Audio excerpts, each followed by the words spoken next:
They say revenge is a dish best served cold. Well, let me tell you something. After what I've been through, I served mine frozen solid, calculated down to the last bitter degree. My name is Samuel Farm, though most folks around here just call me Grandpa Farm. And this is the story of how I took back everything that bastard prosecutor tried to steal from me. I'm 83 years old now, sitting on my porch overlooking 200 acres of the finest farmland in Henderson County. The morning sun catches the dew on my cornfields just right, making them sparkle like diamonds. It's beautiful, peaceful, but it wasn't always this way. 5 years ago, I was standing in a courtroom, watching my entire life's work being ripped away from me by a man in an expensive suit who smiled while he destroyed me.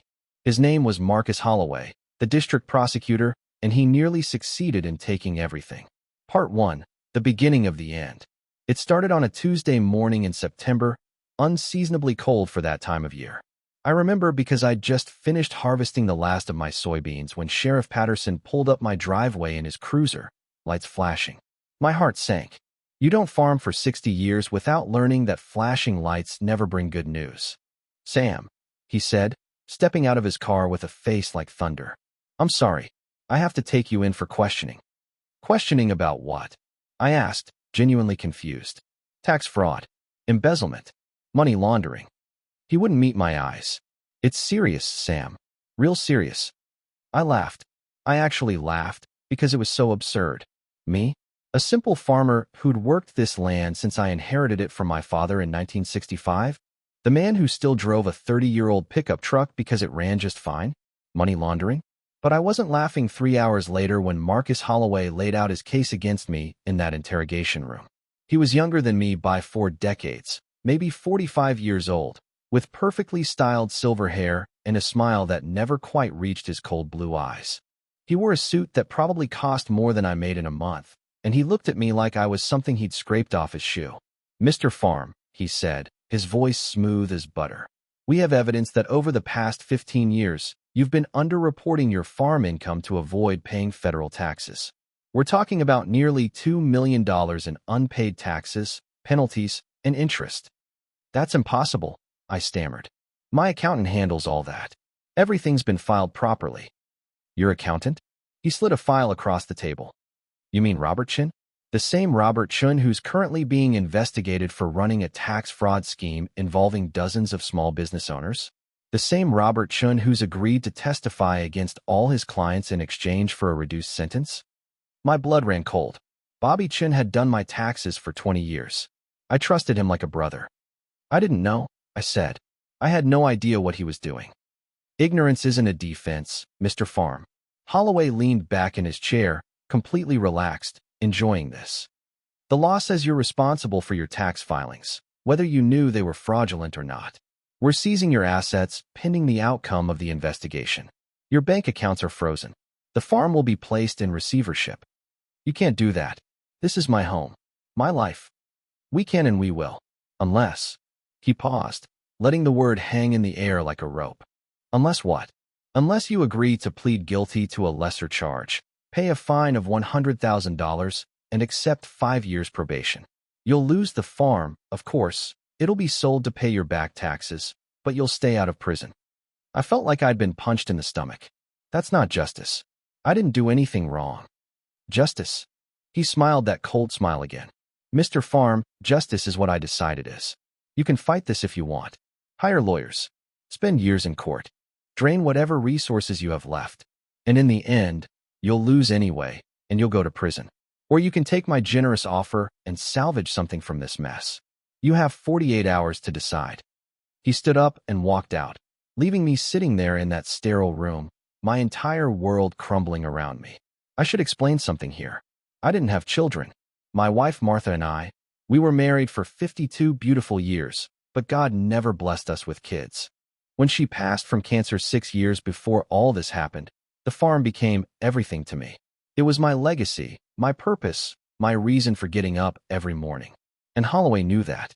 He knew exactly what he was taking from me. What I didn't know then, what I wouldn't discover until later, was why. Why would a successful prosecutor target an old farmer? What did he have to gain? The answer, as I'd learned, was everything. Part 2. The investigation. I didn't take his deal. Couldn't. Wouldn't. Instead, I hired the best lawyer I could afford with what little money I could access. A young woman named Sarah Mitchell who'd just opened her practice in town. She was hungry, smart, and most importantly, she believed me. "Mr. Farm," she said at our first meeting, "I've reviewed the evidence against you. It's bad, I won't lie, but something doesn't add up. The case against you is too perfect, too neat. In my experience, real fraud leaves a messier trail." "What are you saying?" "I'm saying maybe we should dig a little deeper into Mr. Holloway's motivations." And dig she did. Sarah hired a private investigator, a retired FBI agent named Thomas Greer, who owed her a favor. What they uncovered over the next 3 months was stunning. Marcus Holloway wasn't just a prosecutor. He was a predator. For years, he'd been running a scheme targeting elderly property owners throughout the county. The pattern was always the same. Identify someone with valuable property, but limited means to fight back, find or manufacture evidence of a crime, then pressure them to accept a plea deal that required selling their property. Holloway would then arrange for the property to be purchased by shell companies. Companies that, Thomas discovered, were ultimately owned by Holloway's brother-in-law, a real estate developer named Preston Walsh. My farm, it turned out, sat on land that Walsh wanted to develop into a luxury residential community. The 200 acres I'd spent a lifetime cultivating would be worth tens of millions once it was subdivided and sold to wealthy buyers looking for large estate properties. Holloway and Walsh had done this 7 times before. 7 elderly people had lost their homes and property to this scheme. Some had taken plea deals. Others had fought and lost in court, crushed by legal fees and Holloway's relentless prosecution. One old woman had died of a heart attack the day before her farm was seized. "We have him," Sarah said, her eyes blazing with righteous fury. "This is criminal conspiracy, abuse of power, corruption. We take this to the state attorney general, and Holloway goes to prison." "No," I said quietly. "What?" "Sam, this is everything we need." I said no. I looked at her, and she must have seen something in my eyes that made her stop. "If we go to the attorney general now, Holloway will have time to cover his tracks. He's smart. He's connected. He'll make deals, call in favors. Maybe he gets a slap on the wrist. Maybe he even walks. Either way, I don't get my farm back, and he doesn't really pay for what he's done." "Then what do you want to do?" I smiled. It was not a nice smile. "I want revenge. Real revenge. I want to take everything from him, just like he tried to take everything from me. And I want him to know it was me who did it." Sarah looked at me for a long moment. That's not really my area of expertise. I'm not asking you to do anything illegal. I'm asking you to keep digging, keep learning everything you can about Holloway and Walsh. Can you do that?" She hesitated, then nodded. "I can do that." Part 3, the plan. You might think that an 80-year-old farmer wouldn't know much about revenge or strategy, but you'd be wrong. I spent 2 years in Korea in the early 50s. I learned things there, saw things. More importantly, I learned patience. A farmer understands timing better than anyone. You plant in spring, tend through summer, harvest in fall. Everything has its season. The plan I formulated over the next few months was simple in concept, but complex in execution. I needed 3 things: evidence of Holloway's crimes, a way to destroy his reputation and career, and a means to reclaim my property. Most importantly, I needed to make him suffer the way he'd made his victims suffer, slowly, watching everything he valued slip away. Thomas Greer became my right hand in this. The man had 30 years of experience investigating white-collar criminals, and he took to this case with the enthusiasm of someone who'd seen too many bad guys walk free. "Holloway's careful," Thomas told me one evening as we sat in my farmhouse, papers spread across the kitchen table. "He never puts his name on anything directly. All communications with Walsh go through encrypted messages or burner phones. The shell companies have layers of ownership designed to hide the connection. So how do we prove it? We need someone on the inside, someone who can get us the real records." That someone turned out to be Diane Foster, Holloway's executive assistant.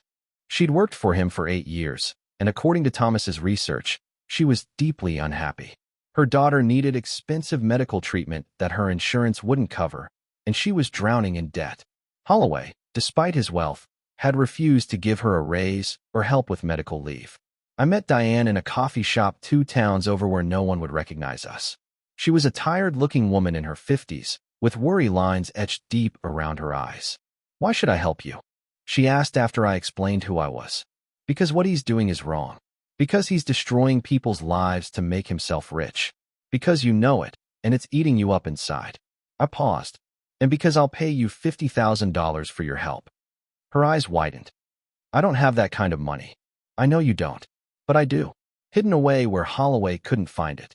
It's yours, whether this works or not, just for helping us gather evidence. If he finds out, I'll go to prison too. Not if we do this right. Not if we bring down the whole house of cards at once, so fast he can't retaliate. And I promise you, Diane, I will do this right." She studied my face for a long moment, then nodded. "Tell me what you need." Part 4. Gathering the pieces. Over the next 6 months, Diane became our eyes and ears inside Holloway's office. She copied files. She recorded conversations. She tracked his meetings with Walsh. Every piece of evidence was carefully documented and stored in multiple locations. Physical copies in a safe deposit box, digital copies on encrypted drives, everything redundant and protected. But evidence alone wasn't enough. I needed leverage. I needed to understand every aspect of Holloway's life so I could hit him where it would hurt most. Thomas discovered that Holloway was running for state attorney general. The election was 14 months away, and he'd already raised $3 million for his campaign. His entire political future rested on maintaining his image as a tough-on-crime crusader who protected the innocent and punished the guilty. His marriage was a facade. His wife, Catherine, knew about his affairs, but stayed for appearances and access to his money. They had 2 children, both in private universities, both expecting to inherit a fortune someday. He owned a mansion in the wealthy part of town, a vacation home in Aspen, and had investments in dozens of properties through various LLCs.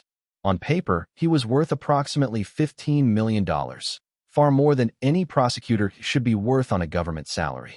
Every detail went into my plan. Every weakness became a point of attack. Meanwhile, my legal case ground forward. Sarah managed to delay the criminal proceedings, filing motion after motion, requesting discovery, challenging evidence. Holloway grew frustrated with the delays, but there was nothing he could do that wouldn't look suspicious. He had to play by the rules, at least publicly. My farm remained in receivership, managed by a court-appointed trustee. I was allowed to stay in the farmhouse, but couldn't access most of my money. I lived simply, ate modestly, and waited. Every morning I looked out at my fields and reminded myself why I was doing this. One evening, Thomas came to me with unexpected news. "Sam, I found something. Something big." "What is it?" "Holloway has a hidden account. Offshore, in the Cayman Islands. He's been funneling money there for years. Kickbacks from Walsh, bribes, everything. We're talking about $8 million. Can we access it?" "Not legally, but I know people who can make that information public. Once it's out there, the IRS will tear him apart." "Not yet," I said. "That's our ace. We save it for the right moment." Thomas shook his head in admiration. "You're a patient man, Sam." "I'm a farmer. Patience is what I do." Part 5. The first strike. The chess pieces were in position. Now it was time to start moving them. My first strike was subtle. Through a contact of Thomas's, we arranged for an anonymous tip to be sent to the State Bar Association. The tip included copies of communications showing that Holloway had pressured witnesses, suppressed exculpatory evidence, and violated attorney-client privilege in multiple cases. The Bar Association launched an investigation. It was quiet at first, just some questions, some requests for documents. But it put Holloway on edge. He became paranoid, started treating his staff worse, making mistakes. The second strike came 2 weeks later. A journalist from the state capitol received an anonymous package containing detailed information about the 7 previous victims of the Holloway-Walsh scheme. The journalist, a woman named Rachel Morrison who'd built her career on exposing corruption, started digging. Her first article hit like a bomb. "Pattern of property seizures raises questions about prosecutors' methods," ran on the front page of the state's largest newspaper. She didn't directly accuse Holloway of corruption. She was too smart for that, knew she needed more evidence. But she laid out the pattern clearly enough that anyone reading it would have questions. Holloway held a press conference denying everything. He called it a politically motivated attack, blamed his opponents in the attorney general race, and insisted he'd done nothing wrong. but I could see it in his eyes during the televised conference. Fear.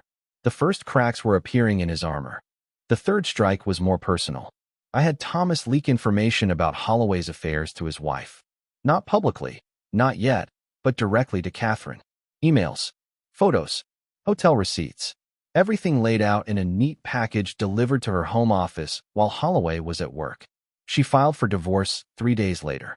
In the filing, her attorney requested full disclosure of all assets, including any hidden accounts or properties. The divorce would be contentious, expensive, and very public. Holloway was starting to feel the pressure. His perfect life was unraveling, thread by thread, and he didn't know who was pulling the strings. He suspected it was political opponents. He suspected it was his wife's attorney. He suspected everyone except the 83-year-old farmer he'd tried to destroy. That was exactly what I wanted. Part 6. Tightening the Noose. Rachel Morrison's second article was even more damaging than the first. Prosecutor's wealth raises questions, it proclaimed, detailing Holloway's properties, his lifestyle, his expenses that far exceeded his salary. She stopped just short of accusing him of corruption, but the implication was clear. The State Bar Association's investigation intensified. They started interviewing his former colleagues, his assistants, his victims. Diane fed them information anonymously, carefully, leaving no trail back to herself. Holloway's campaign for Attorney General started to crumble. Major donors withdrew their support. His poll numbers plummeted. He gave interview after interview trying to salvage his reputation, but each one made him look more desperate, more guilty.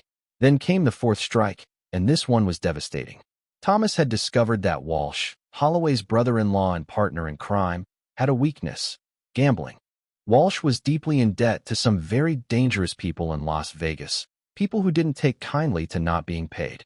Thomas made sure those people learned about Walsh's real estate holdings and suggested they might want to have a conversation with him about settling his debts. Walsh broke under the pressure. He contacted the FBI and offered to cooperate in exchange for protection and immunity. He gave them everything, every deal, every property, every communication with Holloway. The FBI, seeing a chance to take down a corrupt prosecutor, jumped at the opportunity. When federal agents showed up at Holloway's office with a warrant for his arrest, I was watching from across the street. I'd made a special trip into town just for this moment. I wanted to see his face when they let him out in handcuffs. He looked diminished somehow, smaller than he had in that interrogation room when he'd threatened to take everything from me. His expensive suit was rumpled. His perfect hair was disheveled. And when he glanced around at the crowd that had gathered, reporters, his colleagues, random citizens, I saw something in his eyes I recognized. Fear. The same fear I'd felt when he'd told me he was taking my farm. But I wasn't done yet. Part 7. The Reckoning. Federal prosecutors charged Holloway with 23 counts: corruption, conspiracy, wire fraud, tax evasion, money laundering. The evidence was overwhelming, thanks to Walsh's cooperation and the files Diane had provided. He was looking at 30 years in federal prison. His attorney tried to negotiate a plea deal, but the prosecutors weren't interested. They wanted to make an example of him, show that no one was above the law, not even law enforcement. The trial lasted 6 weeks. Every day, I sat in the gallery, watching. I wanted him to see me there. I wanted him to wonder why I was there, what I knew, what role I'd played in his downfall. On the 3rd week of the trial, his attorney called me to testify. They wanted me to talk about the case Holloway had brought against me, hoping to show that he was just doing his job, that there was no malicious intent. I took the stand and told the truth, all of it. How he'd pressured me to take a plea deal. How he'd threatened me with prison. How he'd tried to steal my farm. The jury listened, their faces grave. When Holloway's attorney cross-examined me, he tried to paint me as bitter, vindictive, seeking revenge against a prosecutor who was just doing his job. "Mr. Farm," he said, "isn't it true that you've held a grudge against my client since the moment he filed charges against you?" "No, sir," I replied calmly. "A grudge is something petty. What I held was a promise." "A promise to whom?" "To myself. A promise that I wouldn't let an innocent man be destroyed by a corrupt system. A promise that I would fight back, no matter how long it took, no matter what it cost me." "So you admit you've been working against my client?" "I've been working for justice. There's a difference." The prosecutor on redirect asked me one more question. "Mr. Farm, Why did you attend every day of this trial? I looked directly at Holloway as I answered. Because I wanted him to see what he tried to destroy. I wanted him to see that I'm still here, still standing, while his empire of lies falls down around him. I wanted him to understand that actions have consequences, even for men who think they're untouchable. The jury deliberated for 4 hours. They found him guilty on all counts. At sentencing, the judge gave him 25 years in federal prison and ordered him to pay restitution to all his victims. He also permanently disbarred Holloway from practicing law. Mr. Holloway, the judge said, you took an oath to uphold justice. Instead, you perverted it for personal gain. You destroyed lives, stole property, and corrupted the system you were meant to serve. Your punishment reflects not just the severity of your crimes, but the betrayal of the public trust. As the marshals led him away, Holloway looked at me. Really looked at me, for the first time seeing me as something other than an obstacle to be crushed or a victim to be exploited. I saw recognition dawn in his eyes, understanding that I had orchestrated this, that every domino that had fallen had been pushed by me. I smiled at him, the same smile he'd given me in that interrogation room 5 years earlier. He opened his mouth to say something, but a marshal pulled him away before he could speak. Part 8. Reclaiming what was mine. With Holloway's conviction, my own case evaporated. The charges against me were dismissed with prejudice, meaning they could never be brought again. My accountant Robert Chun had already testified that I'd had no knowledge of his fraudulent filings, and with Holloway's corruption exposed, there was no appetite to continue prosecuting me. The receivership on my farm was lifted. My assets were unfrozen. After 5 years of legal battles, I was free, but the farm had suffered in my absence. The court-appointed trustee had maintained it minimally, but fields that had once produced abundant crops were now overgrown with weeds. Equipment was rusted and broken. The house needed repairs. It would take years of work to bring it back to what it once was. I didn't care. It was mine again, and that was all that mattered. Sarah Mitchell, the young lawyer who'd believed in me when no one else would, declined to take payment for her services. You paid me already, she said. You taught me what real justice looks like. Besides, after this case, I have more clients than I can handle. Everyone wants the lawyer who took down Marcus Holloway. Thomas Greer also refused payment, though I insisted he take something for his years of work. We compromised on a modest fee and a standing invitation to come fishing on my property whenever he wanted. Diane Foster took her $50,000 and used it to pay for her daughter's treatment. The last I heard, her daughter was in remission, and Diane had found a better job working for a defense attorney who appreciated her skills and treated her with respect. Rachel Morrison won a Pulitzer Prize for her investigative journalism exposing the corruption in Henderson County. Her series of articles led to reforms in how property seizures were handled and increased oversight of prosecutors. As for Preston Walsh, Holloway's brother-in-law, he got 10 years in federal prison as part of his cooperation agreement. All the properties he'd acquired through the scheme were seized and returned to their original owners or their estates. Some of those families had moved away, started new lives elsewhere, but at least they got compensation for what had been stolen from them. The old woman who died of a heart attack? Her children used the compensation to establish a scholarship fund in her name. Something good came from tragedy. Part 9. The Letter.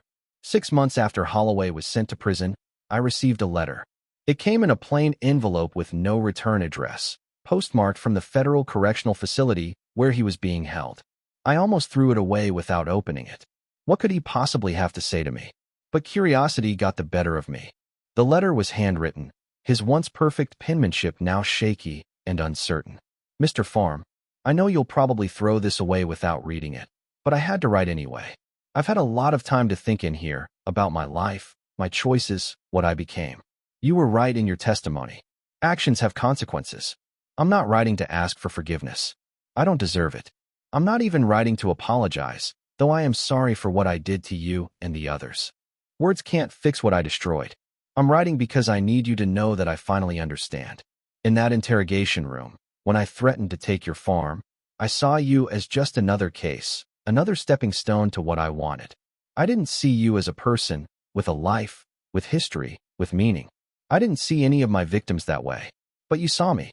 You understood exactly who I was and what I valued, and you took it all apart with surgical precision. You could have just exposed me, turn me in, let the system handle it. But you didn't. You made sure I felt what I'd made others feel. You made sure I lost everything, just as I tried to make you lose everything. I hate you for it, and I respect you for it. Those two things can coexist, I'm learning. My lawyer told me about all the pieces that fell into place. My divorce, the bar investigation, the federal charges. At first I thought it was just bad luck, everything happening at once. But then I saw you in that courtroom every single day, watching me. I saw your face when the verdict was read. And I understood. It was you. All of it. You orchestrated the whole thing. How did an 80-year-old farmer do what federal prosecutors and oversight committees had failed to do for years? How did you outmaneuver someone who'd spent decades manipulating the legal system? The answer, I think, is simple. You had something I'd lost a long time ago. You had principles. You had patience. And you had righteous anger, the kind that doesn't burn hot and quick but smolders slow and steady until it becomes an unquenchable fire. I used the law as a weapon. You used the truth. I'm 50 years old, and I'll die in prison. I'll never see my children graduate. I'll never walk free again. Everything I built, all the money I accumulated, all the power I wielded, it's all gone. My wife won't speak to me. My children won't visit. My colleagues consider me a pariah. I have nothing. And you have your farm.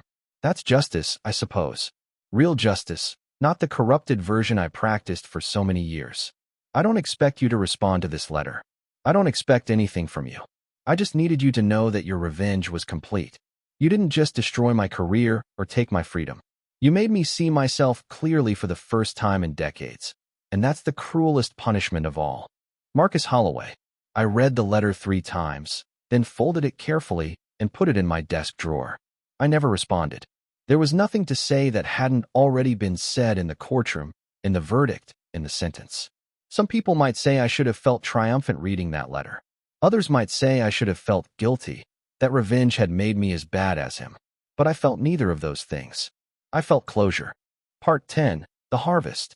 5 years after Holloway's conviction, I stood on my porch one morning in early autumn and surveyed my land. The fields were green and healthy again, full of corn that would be ready to harvest in a few weeks. The equipment was repaired and running smoothly. The house had a fresh coat of paint. Everything was as it should be. I was 88 years old now, and I knew my time was getting short. My joints ached more than they used to. My hands weren't as steady. Some mornings I woke up and wondered if this would be the day I didn't wake up at all. But I'd lived to see justice done. I'd reclaimed what was mine. I'd proven that even the most powerful can fall if you're patient enough, determined enough, smart enough. More importantly, I'd prevented other people from becoming victims. The reforms that came from exposing Holloway's corruption had real teeth. Prosecutors were now monitored more closely. Property seizures required additional oversight. The system wasn't perfect, it never would be, but it was better. That mattered more than anything else. Sarah Mitchell came to visit me that afternoon, bringing lunch from the diner in town. She did that sometimes, checking on me, making sure I was okay. She'd become like the daughter Martha, and I never had. You should think about what happens to the farm after you're gone, she said gently. Do you have a plan? I do, I said. I'm leaving it to a trust that will turn it into a community farm. Local families can lease plots, grow their own food, learn about agriculture. Kids can come for school trips. It'll be a working farm, but also an educational resource. That's beautiful, Sam. I spent 65 years working this land. It seems wrong to let it be sold off and developed after I'm gone. This way, it serves a purpose. It helps people. Martha would have loved that. Yeah, I smiled. Yeah, she would have. We sat in comfortable silence for a while, eating sandwiches and watching the wind ripple through the corn. It was peaceful. Perfect. Do you ever regret it? Sarah asked suddenly. What you did to Holloway? The revenge? I thought about that question carefully before answering. No, I said finally. I don't regret it. Some people might say I should have just turned him in immediately, let the proper authorities handle it. But those proper authorities had failed for years. They either didn't see what he was doing or didn't care. Someone had to stop him. But was revenge the right motivation? Maybe not. Maybe I should have been motivated purely by justice, by protecting future victims, by doing what was right. But I'm human, Sarah. I'm flawed. When someone tries to take everything from you, when they grind you down and smile while doing it, you want them to hurt the way they hurt you. That's human nature. So you did it for revenge? I did it for revenge, I admitted. But along the way, revenge became justice. The methods were the same: gather evidence, expose corruption, bring down a bad man. The only difference was my motivation. And in the end, does motivation matter if the result is that a predator was stopped and his victims were avenged? Sarah didn't answer, just looked thoughtful. Here's what I learned. I continued. Revenge and justice aren't always opposites. Sometimes they're the same thing viewed from different angles. What I did to Holloway was revenge from my perspective. I wanted him to suffer for what he'd done to me. But it was also justice from the perspective of his other victims, from the perspective of a system that should have stopped him years ago, but didn't. That's a dangerous philosophy, Sarah said. If everyone who was wronged took revenge instead of relying on the legal system, we'd have chaos. You're right. But what happens when the legal system is the thing that wronged you? When the person who's supposed to represent justice is the one perverting it? Sometimes you have to go outside the system to fix the system. And you think that justifies what you did? I said slowly, that I'm at peace with what I did. I think the world is a better place with Marcus Holloway in prison than it was with him running free, destroying lives for profit. I think his victims got closure and compensation they never would have gotten otherwise. And I think I protected people who might have become his future victims. If that makes me a vigilante, or a bad person, or morally compromised, well, I can live with that. In fact, I have lived with it, quite happily, for the past 5 years. Epilogue, final thoughts. I'm 90 years old now as I finish writing this story. It's been 10 years since Holloway's conviction. He's still in prison and will be for another 15 years at least. His appeals have all failed. His attempts to get his sentence reduced have been denied. He's exactly where he belongs. The farm is thriving. I've hired help now, young people from town who want to learn about agriculture, who care about the land. They'll keep things running after I'm gone. Sometimes, late at night when I can't sleep, I think about that letter Holloway sent me. I think about his claim that I made him see himself clearly, and I wonder if that's true. Did he really gain some kind of insight from his downfall, or was that just manipulation, one last attempt to get under my skin? I don't know. I'll never know. And it doesn't matter. What matters is that when a powerful man tried to crush me, I didn't let him. What matters is that when the system failed, I found another way to seek justice. What matters is that I turned my pain and anger into something productive, something that made the world a little bit better. People talk about revenge like it's always wrong, always destructive. But I think it depends on what you do with it. You can let revenge consume you, turn you into something twisted and bitter. Or you can channel it, use it as fuel for something greater than yourself. I chose the latter. I took my desire for revenge and used it to expose corruption, to protect future victims, to reform a broken system. Was that noble? Maybe not. Was it effective? Absolutely. Would I do it again if I had to? In a heartbeat. Because at the end of the day, I'm not sorry for what I did to Marcus Holloway.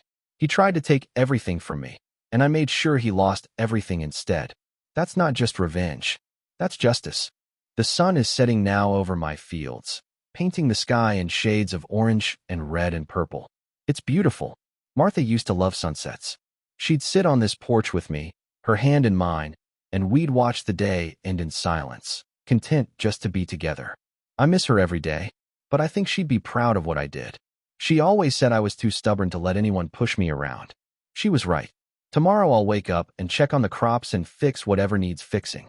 I'll do the same thing the next day and the day after that, until I can't do it anymore.